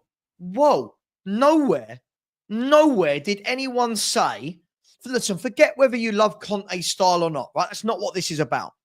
But nowhere did anyone who didn't like his style, nowhere did they say, you know what we want? We want a manager that attacks and completely ignores the back four. No one said that at all. We wanted some attacking football. That doesn't mean gung-ho. And this is what all I've said is I just want pragmatism. I want a manager that understands that when you've got a team that are going to be very good at getting in down the wings, don't play high fullbacks against them. Tuck them in. Mate, we're talking the basics of management here. And the man himself keeps coming out. He keeps coming out and saying he's not bothered by it. Like, I just don't get it. I don't get what he's done for so many to fall in love with him. It's because he says mate a lot. Because he come in and he said mate a lot. That's all it is. Because let's face it, right? They always say strikers will win you games, defenses will win you leagues. Of course. Everybody says that. It's a well-known football saying for ever since I can remember. You know, which is why historically, like I can go back to the days of Glenn Hoddle, and all that. You know, and we have the most fantastic forward players, but our defence has always been dodgy. Ever since I can remember. Apart from the Poch defence. You know, we've always had a shaky back line, but we've always had them flair players in the forward lines. The likes of your Hoddles, your Ginolas, your Waddles, Andertons. Yeah, you know, I mean... Top players, yeah, but brilliant players. Look, this is the thing. I mean, even if you look at the team that won the last trophy we won, if we look at the team in 08, even back then, who was your centre halves when fit? King and Woodgate. Oh yeah. You know, you've got to build off of. You've got to have some stability at the back, and the problem for me is when you've got a manager that just disregards it as much as we do. Okay, in some games it'll be fun. We'll blitz Aston Villa in a second half. We'll blitz West Ham in a second half. But these are moments. Very few and far between. Yeah. The bigger picture is you can't win things playing that gung-ho, because when you get deeper in tournaments and he starts playing top managers in two-legged games, those managers will nullify the threat. Right. But this is the thing. Our fans just like, he plays attacking football. I don't even think, by the way, it's that good to watch going forward. Yeah. I think it's a lot of side. No, it's not. It is. You know what I mean? It's not that entertaining. It's definitely not that entertaining. Because it's like you said, it's side to side, backwards, side to side again for a bit. And we don't actually create that much in front of goal, to be honest. I mean, you mentioned there West Ham and Aston Villa, that we blew them away. Right? Fantastic results. But in the next few games, we go ahead where teams sit in and hit us on the break. We'll lose to Ipswich at home. It's mad. You know, I mean, Jose, who you have on here, Jose, I should say, because I keep calling him Jose and I keep Jose, who you do shows with, he's got a prediction league. Like, I put 5-1 to us. I must be stupid. 5-4-0. Yeah, exactly. But, you know, any team that sits in against us, like, sticks 10 men behind the ball, they will get chances. Guaranteed. Guaranteed. Mark, look at Ipswich, right? Yeah. Bearing in mind, and again, first of all, I do want to do something we should do more. I want to give maximum respect to Ipswich. I thought, to a man, I thought they were absolutely brilliant. Right? Work their butts off. They did. And what they did, they stuck 3 men at the back. They don't always play 3 at the back. A manager that realised, right, how do we beat Spurs? Right, let's make it really congested in the penalty area. And all he said it was Leif Davis on the left and Mitchell on the right as the guy, Mitchell Johnson, who they bought from West Ham. Yeah. Every time we break, get in behind Porro and Adogi. If McKenna, this is his first foray in top management, right? If McKenna can do it, why can't Ange adapt and change? But we've got fans that go, he don't need to adapt. Well, he does, because we're losing like 17 in 39, Mark. Have you ever known a manager with that bad a loss rate in a year? No. And it's the three away victories as well. It's a joke. It's a joke. All right. At the end of Poch. Yeah, I was going, there's no way we don't beat Ipswich. There's no way we don't win this game. This is going to be 4-0. Yeah. You watch. Well, I bet you. I never put us down as nil. To Ipswich at home. I never ever put us down for nil. I never put us down for nil because I know we'll always concede one. But I bet you Liverpool, Arsenal, City, Villa, I bet you none of these lose at home to Ipswich. I bet you we're the only ones that lose at home to Ipswich. Oh, without a shadow of a doubt. That's no disrespect to Ipswich, because you know that they are basically, they've come up from the Championship, and the first you're up from the Championship, you're fighting for your life. Yep. Along with Southampton and whoever else come up. You know, I mean, Leicester, your first objective, if you come up from the Championship, your first season, finish 17th. Yeah, of course. Stay up. Yeah. By hook or crook, stay up.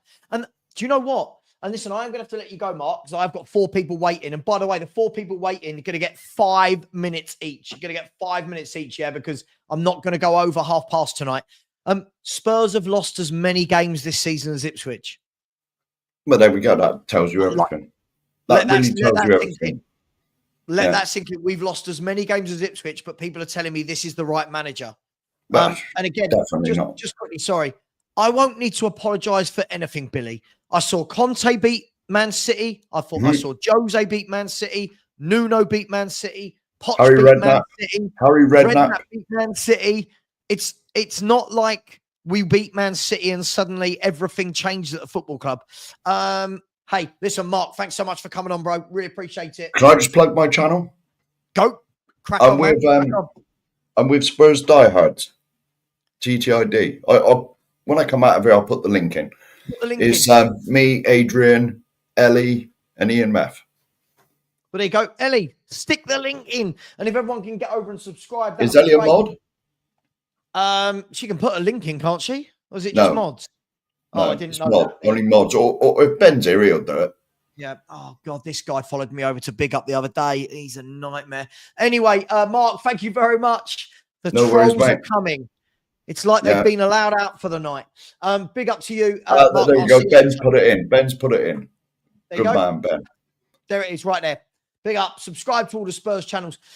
Thank you, Mark. Right, I am going to bring on Flight Wayne. I feel like this could go terribly wrong. By the way, whoever's just joined the show with the letter S and no camera, Not a chance you're coming on. Not a chance you're coming on. Not even a real name.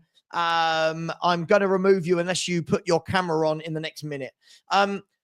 Flight Wayne, I'm going to bring you on against all my better judgment. If this goes tits up, I've only got myself to blame. After that, I've got Mark. After that, we've got, is it Elijah? Is it Elijah? Who's waiting to come on. Perfect. And then after that, S, you've got to put your camera on, mate. There is not a chance. Oh, it's double 16. All right, you can. Okay, all right, I'll let you off. Right. Wayne, Flight Wayne. Hello, how are you? Wayne, you're on mute.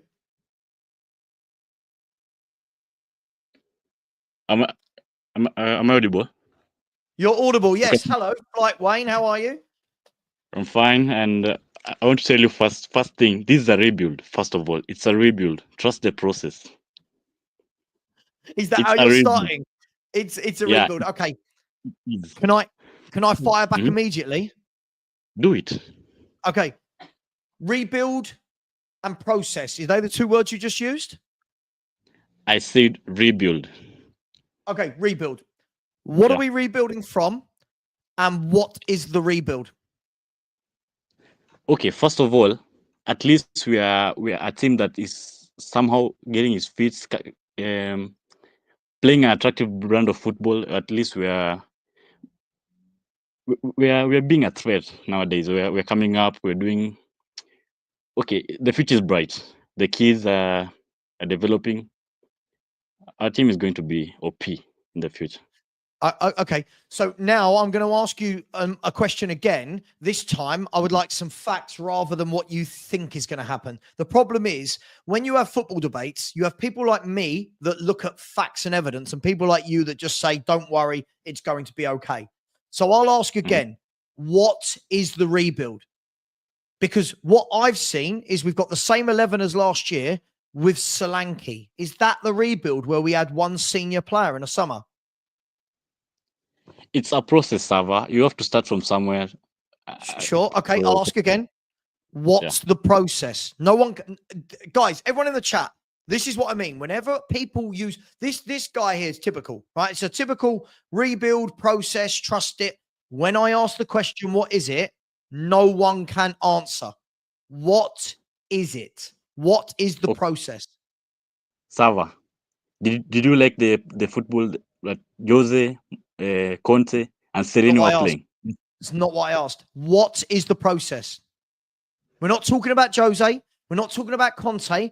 What is the process? Okay, the process is that we are trying to build a team that will compete in the next few years. Okay. How are we doing that when we only added one senior player in the summer? Okay, giving the youth ample time to develop and okay. Yeah. So we're giving the youth the time to develop when the youth aren't ever getting used in the Premier League. You can't just put anywhere in the Premier League like if a kid. You can't just start him like that. You know that well, Savva. You have to give him time to at least integrate. It's a building block. Okay, but have you noticed what I'm getting from you a lot? This is what I love. People like you are very quick. You go into my chat.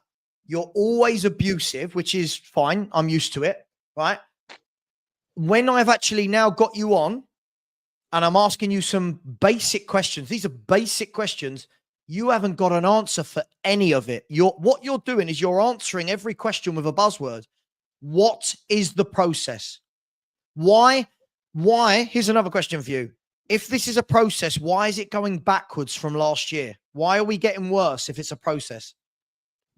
Even Ange said it in his first interview that there'll be bumps in the road. That's what we're experiencing. Wayne, it's not why I asked. You're not answering anything I'm asking you. This bumps in the road aren't 12 months. Bumps in the road aren't losing 8 games at home in a year. Bumps in the road aren't winning 3 away games in 12 months. So now I'll ask you one more time or I will have to let you go because you're not actually answering anything. You keep saying, people like you, everyone saw it. Oh, let me on, Savva. Don't run scared. I want to debate you. You're not debating. You're just using buzzwords. What is the process? Lay it out for me. What is this process? Okay, we are starting to play a attractive brand of football. It's trying to integrate. Subjective. Yeah, it's not always an attractive brand of football. Sometimes we look god awful. Exactly. That's why we are trying to make it consistent. Consistency is your favorite word, and you know that. It does not come in like that. It is. You have to you have to start somewhere. Sure, we did. We started last August. We're now nearly in December. We're now nearly 18 months down the line. So we're not at the start, and it's not getting anywhere near consistent. And the process that you said, we literally brought in one player that gets into the first team. One player. What sort of process? What sort of process is it when you buy one first team player in a summer? That's all Levy, not Ange. Oh, that's right. Okay. So now we've got to the crux of it. So is there a process or not? There is a process, but Levy is not backing him up in the transfer window. Oh, I see. Right. Mm-hmm. So I see. So when things go wrong, it's all on Daniel Levy. And did Ange not say he didn't want to buy experienced leaders? He has to say that to cover up. He cannot just come out and say like. He didn't have to say anything. He didn't have to say anything. He volunteered the information. This is the problem, Flightway. You haven't thought this through. This is the thing. By people like me that do this every day, right? You learn how to structure it. You learn where people are going to go with their debates. I know which 5 or 6 questions I will ask people that come on, and I'll be able to shut them down within seconds. Unfortunately, Wayne, what you've come on to do is the usual process, project. Doesn't mean anything because you can't explain what it is. And the moment I get to the point of you admitting there is no process because Levy's not in on it, you've shot yourself in the foot. So basically there isn't a process, right? There is a process, but Levy is doing the cheap buy. He's just trimming the wages and doing the things he usually do.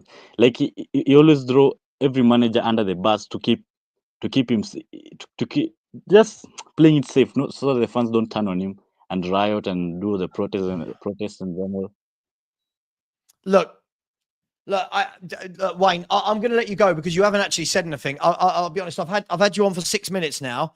You haven't answered a single question with anything. Like all you're using, you're just losing buzzwords. Like every question I ask you is protest, project. It's like what? But this isn't a debate. This isn't. You're not actually saying anything. So look, unfortunately, I'm going to let you go. You're more than welcome to come back on next week, but you've got to have something to say. You can't just say buzzwords. That's not a debate. It's not good for the viewers. Okay? All right. But listen, thank you. And just try not to be so abusive in the chat. That's all it takes. We just talk football, mate. Thank you.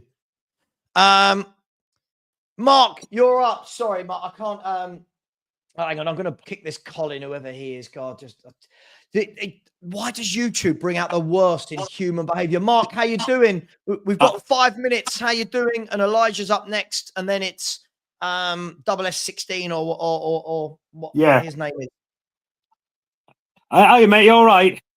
I'm good. I'm good. Just wanted to quickly talk about some of the YouTubers giving Ange 8 out of 10 for his tenure so far. Yeah. Look, each to their own. But again, they're never questioned on it. That no one's ever there to say, okay, break it down for me. Why is he an out of 10? Is it the away form? Nope. Is it the 8 defeats at home? Nope. Is it the finishing 9th in the last 12 months? Nope. Why? What's he done? And Mark, I'll go back to this. If we looked at that last 12 months and we saw that was Arsenal or Chelsea or Liverpool, we'd be laughing our heads off at how bad they are. 4 out of 10. 3 out of 10. I think it's a 4. For me, I think he's a 4. I think he's 4. Yeah. He's a poor manager. For me, an 8 out of 10 would be League Cup and coming 7th or 8th. Look, for me, I just think this guy's got more than enough there to not listen. I'm not saying winning leagues, Mark. You know my opinion. I don't think any manager's going to win a league with this club. But you shouldn't be losing 17 games in a calendar year. It's atrocious. No. Well, I don't know if you've also seen the other thing that the YouTubers and other people have put out, that Ange is 4th in wins for the calendar year, but they don't mention the losses. That's another twist they do as well. That's another twist they do, yeah. The problem is you can have the 4th amount of wins, but we're 9th in the form table. Look, this season we're 10th. The form table for the last calendar year, we're 9th. So you can have those wins, but the problem is he doesn't back it up with any draws to get the extra points. It's a win or it's a defeat. Do you know what I mean? Well, I've just quickly looked at his record. I don't know if you've known this, but this has just come up. That his international record, not surprising, is 38 wins, 37 losses. Mate, he doesn't draw games. He's got... The top managers will find a way to go, you know what, we've been awful today. How can we rescue a point here? Our manager said, you know, I didn't want to make substitutions because it would have given us something we didn't deserve. Mind blown. Mind blown. Would we not all take a point over a loss? Oh, mate, I don't know. Look, he's not for me. Listen, he's not for me. And as I said, this isn't about game to game. We might beat City, then we lose the next. I look at it bigger picture. I think he's one of the worst tactical managers I've ever seen at Spurs. Tactically, I think he is dreadful. Just my opinion. Yeah. Do you also know that Martin O'Neill has a better win rate in Scotland than Ange? Would you have Martin O'Neill as your manager? I wouldn't. But do you know what makes me laugh, right? Is I remember in that summer when we were looking for a manager, people were adamant, right? And I'm not saying I wanted him, but it was, oh my God, Brendan Rodgers. Oh, yuck. He's only ever done it at Scotland, right? Oh, yeah. Even though he was in a title race with Liverpool and won the league, the FA Cup with Leicester. But Ange, who hasn't done any of that, is praised. We're a backwards fan base at times, aren't we? And Sav, not praised, loved, adored, worshipped. It's mad, isn't it? It's absolute. I don't know what he's done. I genuinely don't know what he's done. Sav, I remember when Glenn Hoddle was in charge, and obviously we didn't have the internet. I don't think there'd be as much love for Glenn Hoddle, who was an unbelievable, as Ange is getting now. Even Glenn Hoddle didn't get that love. Mate, I agree. But do you know what? I remember at the time thinking, look, I love you, Glenn, as a player, but this is not working for you. Oh, it's awful. But again, very different time. Mm-hmm. You know, what would Hoddle do with these players? Listen, I don't think we've got the greatest players in the world, but I definitely don't think we should be losing anywhere near the amount of games we are. And you know, I keep hearing, oh, Villa are crap. They've lost 10 games in a calendar year. So they average what? They average a defeat just just under one a month, they average in a year. And Spurs are averaging what? 1.5 a month, something like that. Like it's crap. Awful. It's awful. Crap. It's crap. Well, it's just going to make you laugh very quickly. Ipswich were 9-1 to beat us. And I thought, they might be worth a punt, you know. And I didn't put a tenner on. There you go. You can't bet against us. You can't. I don't put Spurs in an acca either way because you know they're going to let you down. But listen, Mark, always love you coming on. Thank you very much. I've got 3 more guests to get through before the end of the show. Listen, take care. See you soon. Cheers, Savva. Let's hope Erling Haaland's having an off day on Saturday. No. Yeah. All right, mate. You take care. Right, I'm going to bring on Elijah. Then I've got Double S and then Ash. And Ash, you will be the last person of the show. So please be patient with me. 5 minutes each. And then I'm going to be finishing a hard stop at 8:30. Elijah, thank you very much for your patience. How are you, my man? Yeah, I'm good, thank you. How are you, Savva? Yeah, I'm not too bad, mate. I'm not too bad. I live for these sort of shows. But What do you yeah, want to say, I want mate? to. Yeah, obviously, your record in the last 29 games is absolutely horrendous. Like 17 wins, 17 losses and 5 draws. That's and Ange Postecoglou's win percentage on those is 44%. Like that is honestly shocking. And 3 away games they've won this year is also horrendous, because looking at the Ipswich game, I said that Tottenham surely cannot lose this game, because you saw what happened to Crystal Palace when they got that win. And now Ipswich Town came to your ground and beat you. They haven't won in the Premier League since April 2002. This is at your ground and they absolutely beat you. And fair play to Ipswich Town, because despite you scoring in the second half, they just didn't allow you to score anymore. They defended really, really well. And the 2 goals, especially the first goal they scored, was absolutely amazing. It may not be the bicycle gig, but it's a great shot, by the way. So fair play to Ipswich Town. But Savva, I'd like to ask you a question, because Ange Postecoglou said beginning of the season that he always win trophies in his second season. But with a record like that and the way you guys are playing, and especially where you are on the table, I want to ask you and Spurs fans this: do you honestly think that he will win you guys a trophy this season?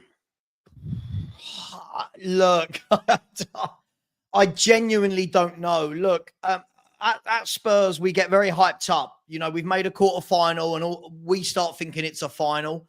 Could he win a cup? Yes. I mean, look, you beat Man United. You don't know who you're going to get over 2 legs in the semi. But there's still good teams left in it, right? Newcastle's still in it. I think Arsenal is still in it. Liverpool's still in it, if I'm not wrong. Yeah. So Yeah. look, there's some teams above us in the league that are still in it. The Europa League, I don't think he's good. I don't think he's tactically good enough to go through a whole tournament like that and win it.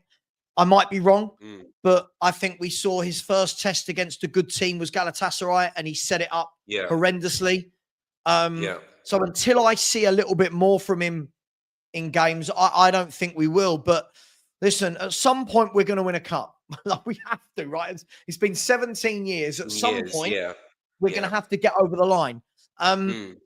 But for me, whether he wins a cup or not, listen, the league form has got to change, because with Daniel Levy will not let this guy get to the final if we do badly in the league. This is the problem. Look how he sacked Jose Mourinho before a final, right? If we start falling away, which we could do with the games we've got coming up, if we start falling away, we could be in trouble. And Daniel Levy will pull the trigger. And unfortunately, lots of people who say, well, I'll take 10th and a cup. Yeah, but Daniel Levy won't. There's a huge difference between what we want as fans and what the owners want. So, look, can he win us a trophy? I suppose any manager can win you a trophy. But one day Ramos won us a trophy. Look what happened to him. So, I don't know is the honest answer, my friend. I don't know. Well, maybe you could be right, but but for me, I feel like what Ange needs to realize that Tottenham, don't win trophies like every season, if you know what I mean. So let's see if he can prove to you guys that he's right, because there's a chance, because you're still in the Carabao Cup, you've got the FA Cup, and you're in the Europa League. But if he fails to do that, then I feel like he's gone. But I want to ask you this, Savva. I know Spurs fans are asking for Ange out, but I'm going to ask you this question. Do you guys think that the manager and the players are the problem, or do you think the owners are the problem? Because I'm going to give you an explanation. Daniel Levy, ever since he took over, I think he only had 1 major trophy, if I'm not wrong. Is it one major trophy? Daniel Levy's had one. Daniel Levy's got 1 trophy in his 24-year tenure. Yeah, that's correct. Yeah, so for me, I want to ask you guys a question. If Spurs want to get back to finishing the top 4 and win trophies, do you think that David Levy and and the rest of your team upstairs needs to leave, or do you think they need to spend money to buy better players and bring in a better manager? Look, I mean, listen, we really haven't got enough time to go through all of that. But listen, I think there's many problems at this club. Listen, I don't rate Ange Postecoglou. It doesn't mean that I think he's the biggest problem at the football club. I just think he's not a very good manager. Daniel Levy is the overarching problem, always has been, always will be. However, Daniel Levy has assembled a squad here that is good enough for me to not be losing 17 in 39. And that's what it comes down to. Has he assembled a squad good enough to win the league? Absolutely not. Should we be challenging for the top? No. But should we be losing that many games in a year and 9th over 12 months? No. So look, Elijah, I'm going to say thank you. I've got 2 more people to get through in 10 minutes. Thank you so much for coming on. I really appreciate you, and get over and subscribe to Elijah Talks Football. Thank you very much, my man. I appreciate it. Thank you. Yeah. Thank you. Take care, buddy. See you later. Thank you. Yeah. See ya. All right. See you later. By the way, some of you in the chat, I'm absolutely disgusted. If you are going to take the piss out of somebody's speech impediment, please don't come to my channel. Absolutely disgusting behavior. The guy has come on. He's got his channel. He's talked really well, asked some really good questions, and people are taking the piss out of his speech impediment. I think it's absolutely disgusting. You know who you are. Please don't do it. Come on. What are we doing here? Talk football, but let's stop having a pop at everyone that comes on. It's absolutely vile. And you are one of them. I saw you taking the piss out of him. You are one of them. All right. So please stop. Big up Double S. You're on. You've got 5 minutes. I've got 2 people left, 5 minutes each, and then we're out of here. Double S, come on then. Tell me about my football club that you seem to know. You all right, mate? I'm all right, mate. You all right? Yeah, I'm good, mate. I just want to know, why are you so negative about Ange? Oh, good God. Oh, God. I feel like we're doing the same thing we did last week with that other guy. Negative or providing factual evidence? Yeah, but he's been there for like 2 years, though. He's been here for 18 months and it's getting worse, yeah. Exactly, though. I told you 5 years is like the good sample size. Who gets 5 years? Who gets 5 years? Arteta. Right, and what's that done for Arsenal? Listen, I don't agree with what Arteta has done, but personally, he has progressed us. Like, whether I like it or I don't like it, he's moved us forward from where we were to where we are now. He's moved us forward. Sure. Who gets 5 years? Yeah, but mate, this is what you're doing though. Like, you got to remember. Who gets 5 years? Name me five people that get 5 years. Pep, best manager in the world. Hang on, Pep, Pep is the best manager in the world. Well, you can't ask me and then caveat it. Hang on, Double S. Let me finish. I can caveat it. You're giving an answer. I'm going to retort. That's how it works. Pep. He's the best manager in world football. Of course he gets 5 years. He gets 20 years if he wants it. Next. Klopp. World-class manager. Arteta. And where are Arsenal? Well, at the sharp end of the league, mate. But at the moment you're not. At the moment you're 3 points away from us. Yeah, but mate, you wanted Ange in though. This is what I'm not understanding. Wanted. I've been watching your streams for quite a while. Yeah, big you up. Sure. But was he my first choice? Huh? Was he my first choice? Whether he was, but that's not the point though. Whether he was he my second choice? But that's not the point I'm making though. Was he my third choice? The point I'm making is, was he my fourth choice? No, but mate, listen. The point I'm trying to make is that Ange has come in. I don't even rate Ange too tough myself. But But what I'm trying to say is that it's been like a year and a half. Do you know what I'm saying? You can't just, after a year and a half, just expect things to be changed, miracles to be made. Like, I'm in my mid-20s, yeah? The best manager that I've seen... But look, wait. The best manager I've seen personally is probably Harry Redknapp, yeah, for you lot. I think he was probably better than Poch, in my opinion, yeah? Agreed. However, do you know what I'm saying? You got to remember that Ange is coming in. He coming from Celtic. He was in Japan. That he's not a manager. He didn't have the caliber that Harry Redknapp had when he came in, who managed for teams like Bournemouth, West Ham, Portsmouth. Do you know what I'm saying? So it's a different level. You can't expect. So let me come back. Let me come back on that. First and foremost, you keep using the word miracle. No one's asked for him to do a miracle. You keep saying, you keep the buzzwords you use. By the way, I see everyone in the chat. I see people, I can see their patterns. You're easy to read, right? You're very easy to read. You say miracles a lot. You say who's going to come in and win a lot. I've not asked for those things. I've asked for a manager that doesn't lose 10 games in 18, 17 in 39. A manager that's 9th in 12 months of form. Can I stop you there? You can stop me there. You see what you just said, right? Yeah. If I mention Arteta, you'll then say he hasn't won anything. Mm-hmm. But then that kind of Arteta's not a benchmark contradicts for what me. you're saying. Arteta's not a benchmark for me. Like you people like you and others keep using Arteta as a benchmark. That's not a benchmark for me. You can use him as a benchmark. So who's going to come in, Savva? Who's going to come in, though? Many managers would come in. What are you talking about? Give me some names, please. Right. First and foremost, again, this goes down to the thing about being mid-20s, right? First of all, it's not my job to find a new manager. Second of all, I can sit here and name as many managers as I want. It's just saying names for the sake of it. Thirdly, right, I'm talking about what's at hand, right? I'm not talking about who's going to come in, who was before. I'm talking about the job that Ange Postecoglou is doing. That is a bad job he is doing. What about the players? Oh my gosh, let me finish. If you think it's a good job, would you take Ange at Arsenal? No way. But what I'm saying is, hang on. No. You don't get to do that. You just sitting here telling me why I should stick with this manager for 5 years, but you wouldn't have him at your club. Why not? Come on, Savva, that's unreasonable. Listen, it's unreasonable. Why are you saying that? Because why not? Number one, you had Conte, you had Jose. I don't need a history lesson on my own club. But okay, you had those managers, right? You had those managers. It didn't work. Okay.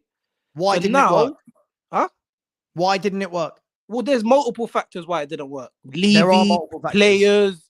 There are multiple factors. Like multiple factors. But this is what I'm saying. You can't expect a manager who's come into a mess, like Ange has come into, where great managers like Conte and Jose could not do anything, and expect him to do any better. I understand what you're saying. He's not doing it.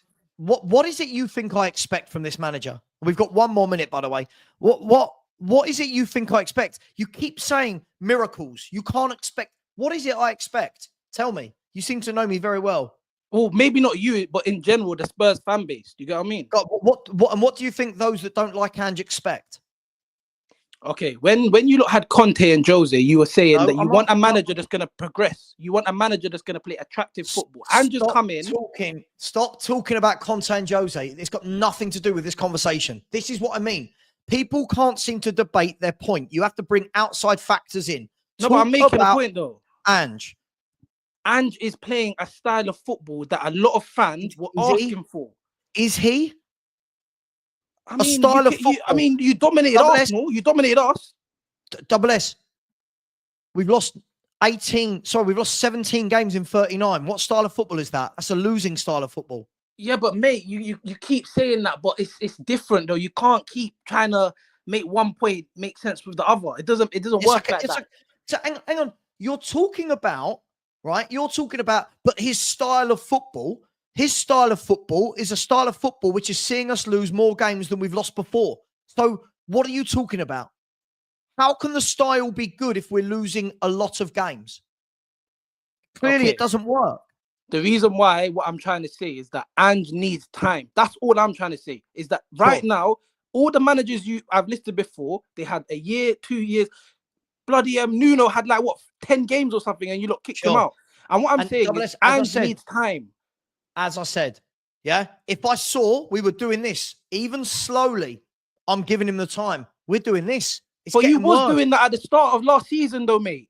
Double S, again, that was 365 days ago. That's a whole year away. Can I ask you one question, please? Oh, you don't let me finish talking. Go on. Yeah. What do you expect Ange to do with players like Brennan Johnson, Timo Werner. He bought him. He bought him twice, and he wanted Brendan Johnson. How do you know that?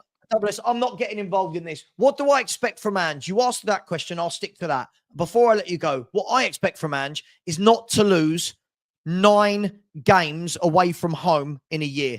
What I expect from Ange is not to only win 3 away games in a year. That's relegation. That's what I expect from a relegation team. I don't expect to lose 8 games at home in a year. I don't expect to concede 70 goals in a calendar year. That's what I expect. I'm not asking the world. When you lie and say, I want miracles, I don't want miracles. I want a manager that's tactical. Now, I do need to let you go because I've got to get Ash on. She's waited really patiently. Nice one. All right? All right, cool. Good, bro. Appreciate it. Take care. Right, and this is going to be my last guest. Big up, Ash. So sorry for making you wait. We've literally got 5 minutes, but what did you want to say? And thank you for your patience. So I'm just going to get down to it really quick.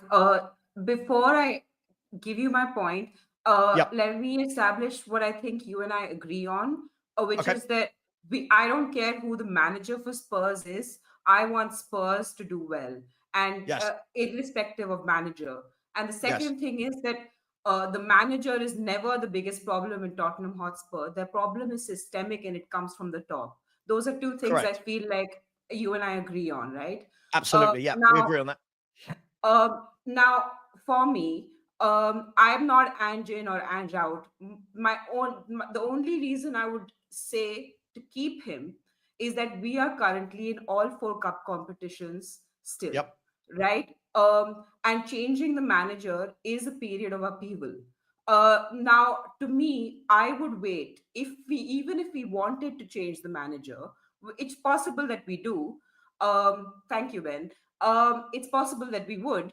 I would wait until we were, realistically out of at least 2 of those cup competitions, and it looked like our season is definitely not going anywhere. Because even after Christmas, you can save the club enough to be to finish in the top 10, like Conte did when he came in, with a good manager. Hopefully, we get it right. Now, the thing is, in the cup competitions, the thing you said about us either winning or losing, in a cup team, that might not be a bad characteristic, because in a cup tie, you either win or you lose. There's no drawing a cup tie. So in that sense, if we seemingly do have this in the Europa as well as in the League Cup, is that we have a decent run of games. Like United, I feel like we can beat. I don't know who we'll get after that. And in the Europa League as well, most likely we will qualify if we beat in 1 more or 2 more teams. So to me, that suggests that we have a reasonable chance of progressing far in both these tournaments. Now, I would want the monkey off my back. I just want to win something. Like, I'm not saying that Ange is going to progress the club or not progress the club. But if we're going to fire him, wait until January or wait until the early summer, fire him at the end of the season, get a new manager in then. And then, that manager has the entire summer of transfers and to build his team with a preseason and go into the new season prepared. So I would say, and if Ange in that time, manages to recoup our form, then good on him. The Ange outers were wrong, and people on YouTube will have these debates of he owned him and I owned this person or whatever. Like, I could not care less. I'm a Spurs fan. I want Spurs to do well. And right now, I believe that, pragmatically, it's not the best thing to fire Ange. And, let's also look at it financially. Jose Mourinho, Levy, you said he fired him just before a final. The thing is, Ange is a bargain basement manager. He's being paid 5 million. Reportedly, Jose Mourinho was being paid 10 million, and he would have gotten a bonus if he had won that trophy. So reportedly, so in my opinion, Daniel Levy as a businessman is always out to save a quick buck, a couple 5 million here or 3 million there. So I think that if Ange were to progress far in a cup tournament, Daniel Levy will not fire him simply because he will want to save that money. Because Sure. Ange is cheap. So look, we've only got a couple of minutes, so let me see if I can address all of that. Look, certainly the first 2 points we agree on. I don't care who the manager is if we win things. I completely agree with you.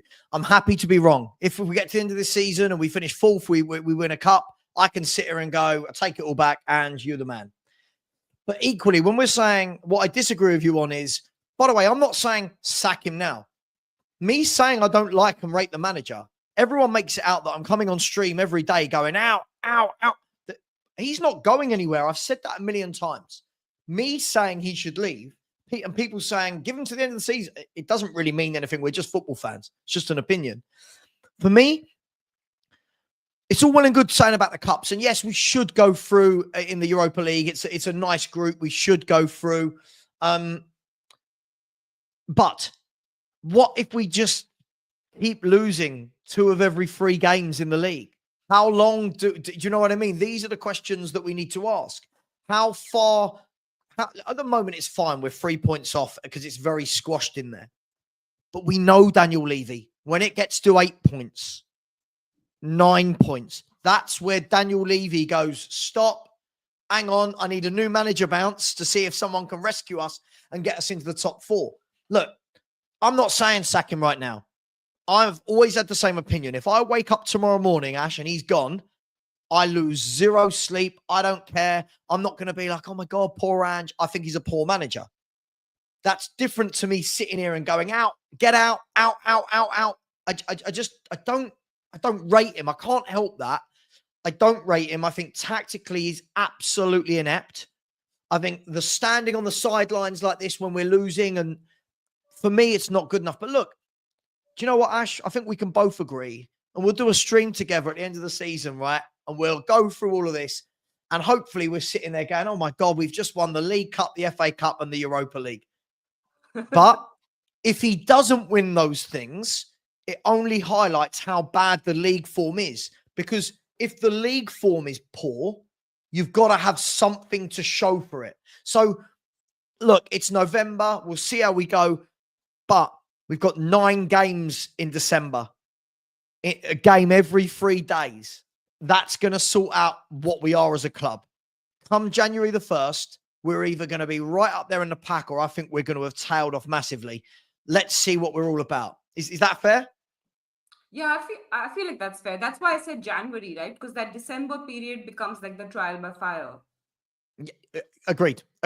Absolutely. Look, we'll see. Listen, December's going to sort it all out. And before December, we've got Man City away. And, you know, Man City have not lost at the Etihad for 2 years. So we'll see how we get on. But that game I'm writing off, honestly. me too.